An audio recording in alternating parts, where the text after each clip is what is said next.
Ils se sont affrontés dans 4 spécialités. Le street, un parcours parsemé d'obstacles, la rampe, le high jump, des sauts toujours plus hauts et le slalom parallèle. En France, 1,5 million de personnes pratiquent ce sport, très à la mode.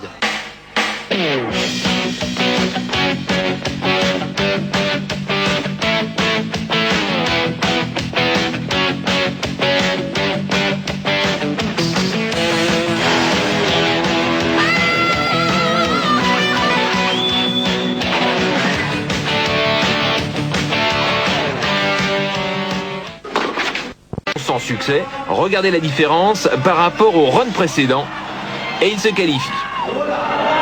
Dernier quart de finale maintenant avec une figure du slalom, Désiré Dimundou, ancien président du club de la défense, étudiant en archi et surtout fin slalomeur. Malgré un départ calamiteux, il est devant en temps et en gobelet descendu.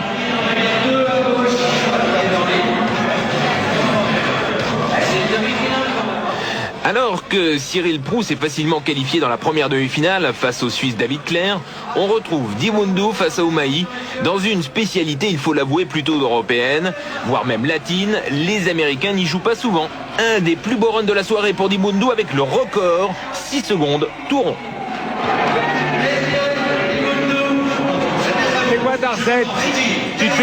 Tu te fais bouillir les pieds avant de monter sur les quads ou quoi? Non, ma recette c'est 15 ans d'entraînement quand même, et 15 ans en quad.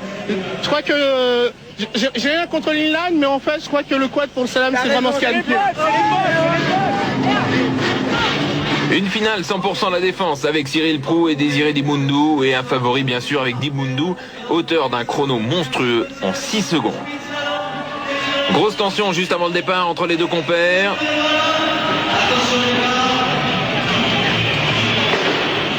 C'est lancé. Avec un très léger avantage pour Cyril Dimundou qui remonte, et c'est finalement Dimundou qui remporte. Une histoire de réflexe, de contrôle des nerfs, enfin être calme surtout, et pas partir à fond, sinon on chute tout comme là je vais le faire. La technique c'est très technique, c'est-à-dire c'est beaucoup de souplesse, jeu de jambes, rapidité. Et je tiens de faire un coucou à tous les gens de la défense parce qu'on est vraiment les meilleurs en slalom. Voici venu hélas le moment de faire une petite pause, mais restez avec nous. On continue à Bercy dans quelques instants avec la suite de ce Tattoo Roller Inline. Il y a du très beau spectacle en perspective et l'ambiance est des plus chaudes. Après la pub, on s'intéresse à ceux qui prétendent rouler alors qu'ils passent leur temps à voler. On attache sa ceinture et on ne bouge pas. Des sauts très hauts dont il s'agit avec un tremplin qui fait moins d'1 mètre, seulement 70 cm. Les compétiteurs arrivent à s'élever à des hauteurs incroyables. On commence à 2,50 m, puis la barre s'élève de plus en plus et pour peut-être battre un record qui est actuellement à 3,20 m. Une épreuve donc physique et technique, c'est un vrai défi qui coupe le souffle. Apparition furtive de l'espoir français Freddy Laborie à 2,55 m, mais blessé à la cuisse pour Bercy. Les organisateurs l'ont passé avec un record à 3,20 m ont eu peur. Ils ont réduit le tremplin à 70 cm et une rampe de départ plus petite. Alain Jacquier, le descendeur suisse, à 3,5 m. C'est plus pour moi ce genre de truc. Ouais, t'as quel âge? Là j'ai 27 ans. T'es un ancêtre alors? Ah là ouais, ils ont plus ou moins 18 ans là. J'ai l'impression d'être le 3e âge. Alors, la technique pour pas s'exploser les genoux à l'arrivée. Beaucoup d'entraînement, beaucoup d'apprentissage pour l'atterrissage, c'est ça le plus important. Beaucoup de jeunes se jettent sur un jump sans savoir comment atterrir.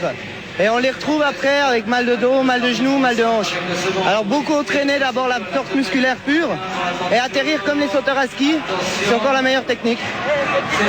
Zola Kikonko qui se prépare maintenant avec une barre à 3,15 m, alors que dans le même temps, Alain Jacquier décide d'abandonner la compétition et s'arrête à 3,5 m. Une barre donc pour Kikonko à 5 cm du record de l'an dernier, et il reste 3 skateurs en piste. Il faut se laisser aller. Sur un bounce comme ça, il faut se laisser aller. Parce que nous, on n'a pas vraiment l'habitude de sauter sur ça.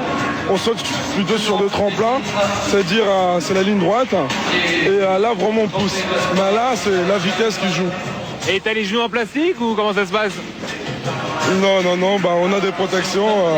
La preuve, on n'a pas des genoux en plastique. On se fait mal des fois. La barre est maintenant à 3,25 m.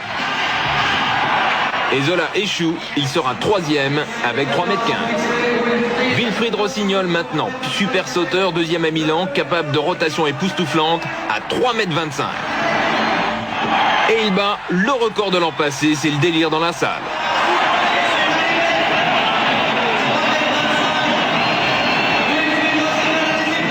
Le Colombien Angel Monsalve, avec qui le duel va être superbe, réussit lui aussi 3,25 m.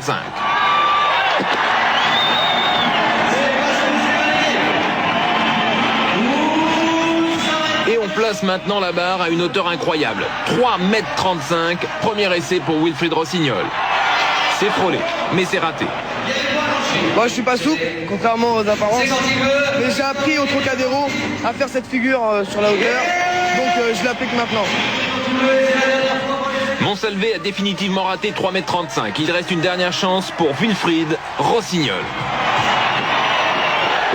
Véritable exploit, il gagne l'épreuve avec un nouveau record, 3,35 m. Tu as réussi à attraper l'homme volant. Comment tu expliques qu'avec un tremplin plus petit que l'année dernière, tu vas plus haut? Plus de technique, plus d'entraînement et plus de puissance. C'est ton record personnel? Oui, exactement. Ouais. Jusqu'où tu crois qu'on peut aller là? 3,40, 3,50. Avec des genoux neufs? Ouais.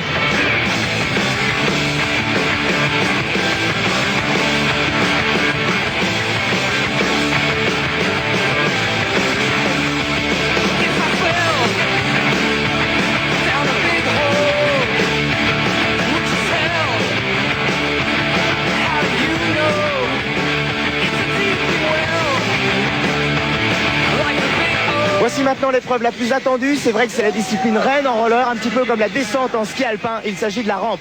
Les Américains l'appellent carrément vert pour vertical, ce qui veut bien dire ce que ça veut dire. Il faut un gros cœur pour s'élancer dans ce half-pipe, ce tube en forme de U, et pour envoyer les backflips ou les front flips. Inutile sans doute de vous préciser qu'en rampe, il n'y a pas comme en street de génération feeling ou génération spontanée.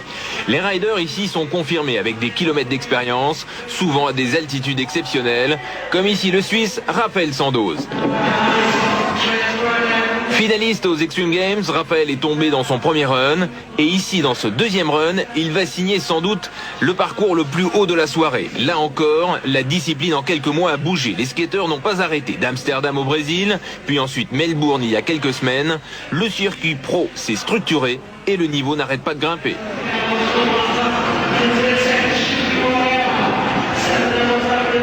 Malgré cette deuxième manche magnifique, Raphaël Sandoz ne finit que 10e de l'épreuve, épuisé.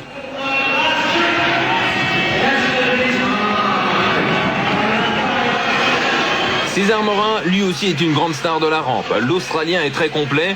C'est d'ailleurs la tendance de Bercy, contrairement aux Extreme Games où l'on voyait les skateurs faire grincer le coping avec des dérapages. Aujourd'hui, les juges veulent voir de tout, des aériales et du tricotage. Et regardez bien une première, un 540 smash que César Morin rate ici, mais qu'il a réussi aux éliminatoires. Smash correspond au contact délicat mais néanmoins cinglant des roues avec le coping à la fin de la rotation. Il finit 5e. Souvenez-vous, l'an passé, le Danois René Hulgren avait embrasé Bercy par son audace. Vainqueur également aux Extreme Games, cette année mal remis d'une blessure, il cherche des excuses après un anniversaire largement arrosé. Ouais, je ne veux pas rider. Ils ont tout faux ici. Ça ne serait pas plus tôt parce que c'était ton anniversaire hier? Peut-être. Mais c'est pas bon ici. Certains analystes voient plutôt une chute des cours du Danois qui à 26 ans a du mal à revenir au meilleur niveau. Grosse star du roller aux États-Unis, Chris Edwards. 3e aux Extreme Games et champion du monde en 94, lui aussi est un rider polyvalent. Mais qui, compte tenu de la nouvelle vague en street, va se concentrer de plus en plus sur la rampe. Chris Edwards, il y a quelques mois aux Extreme Games, avait beaucoup travaillé sur le sommet de la rampe, le coping, avec beaucoup de grinds, des glissades plus ou moins croisées, ou taper sur la partie métallique de la rampe. Et là, s'il prend un peu plus d'altitude, il n'est pas encore franchement convaincant, mais ça reste un bel exemple de l'école américaine.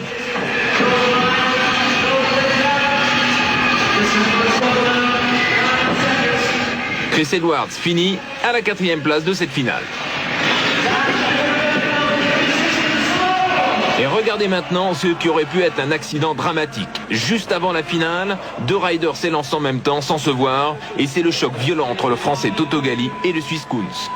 Heureusement, les deux riders ne vont être que simplement sonnés et vont même pouvoir participer à la finale. Toto Gali, après cette secousse, ne va évidemment pas briller.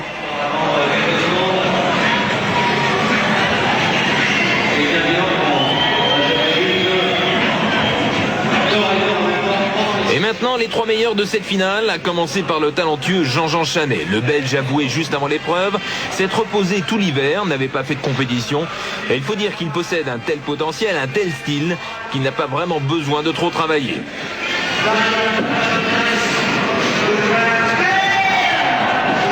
Et encore une fois, le finaliste des X Games va exécuter une démonstration de fluidité et de technique superbe. Sans à-coup, ça roule tout seul.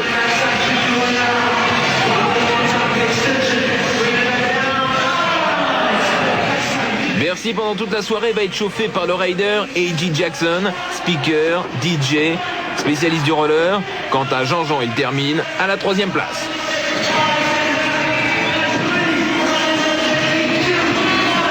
Il y a beaucoup plus de figures parce que maintenant les skateurs font tout dans les deux sens, ce qui est beaucoup plus dur, mais ça double le nombre de figures qu'on peut faire, quoi. Et il faut que les juges soient encore beaucoup plus connaisseurs dans le domaine, quoi, parce que c'est beaucoup plus en plus dur, quoi. Le roller est un sport jeune dans lequel il y a énormément d'innovation, que ce soit au niveau des petites marques que des grandes marques. Regardez ce roller, ça a l'air d'être un patin de fitness normal pour se promener un petit peu partout. Eh bien, il y a une innovation incroyable, c'est qu'on peut déchausser et se retrouver avec une paire de chaussures normales. Le système est calqué sur une fixation de step-in qu'on peut voir en snowboard, qu'on vous a montré dans les émissions sport événements spécial neige. Et voilà, le tour est joué pour rentrer dans un cinéma ou dans n'importe quel endroit où on ne peut pas rentrer en roller. Et ensuite, on repart, c'est rechaussé et c'est parti. Ça risque de faire des émules. Retour sur la finale, et il ne faut pas oublier qu'ils sont pros pour la plupart. Et celui qui va repartir sans doute avec les patins les plus blindés en dollars, c'est l'Australien Tim Ward, qui après sa victoire en street et une 2e place en rampe, va se faire une soirée, d'après les estimations des spécialistes, prime plus sponsor, à plus de 80 000 francs. Il faut dire qu'avec des taux de croissance supérieurs à 30% par an, les marques organisent des équipes pros et partent à la recherche des jeunes talents de plus en plus tôt. En Australie, le skateboard et le roller sont des sports populaires, dans le sens où il n'y a pas un patelin qui n'ait à proximité une rampe ou une aire de street. En France, malgré quelques municipalités qui n'ont toujours pas compris la formidable croissance que représente ce sport, on commence à voir de Nantes à Montbéliard des installations et des parcs superbes. Et pour Tim Ward, c'est l'homme de la soirée, il est 2e en rang.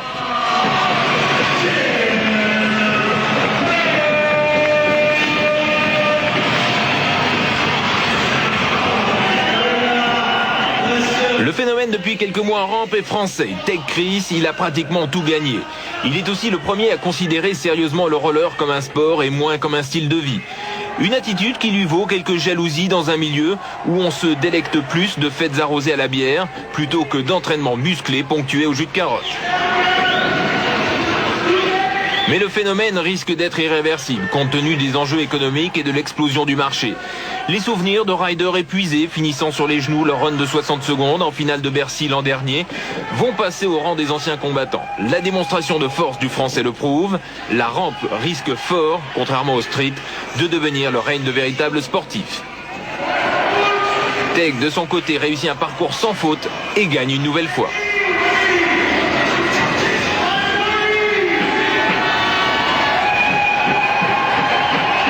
Et j'aime tellement en fin de compte rouler aussi bien sur la rampe qu'en patin partout.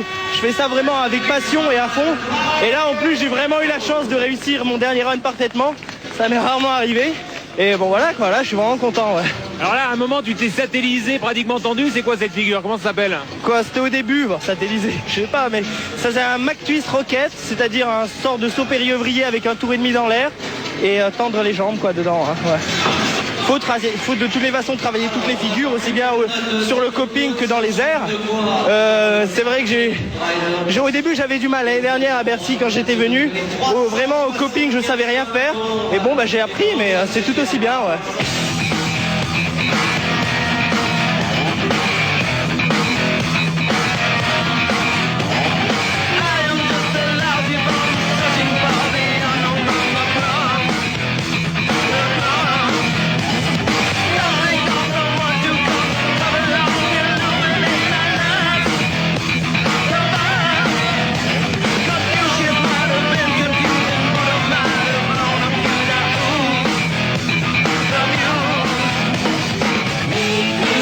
ce deuxième Tattoo Roller Inline qui voit en rampe la victoire de Taïk Chris, une victoire éclatante dans une discipline vraiment très impressionnante et spectaculaire. La semaine prochaine, on se retrouve une fois de plus à Bercy, mais cette fois-ci avec de la moto trial. Vous allez voir que ce sont vraiment des funambules sur leur moto. À dimanche prochain, je vous souhaite une excellente semaine sportive. Roulez bien et à dimanche. Salut!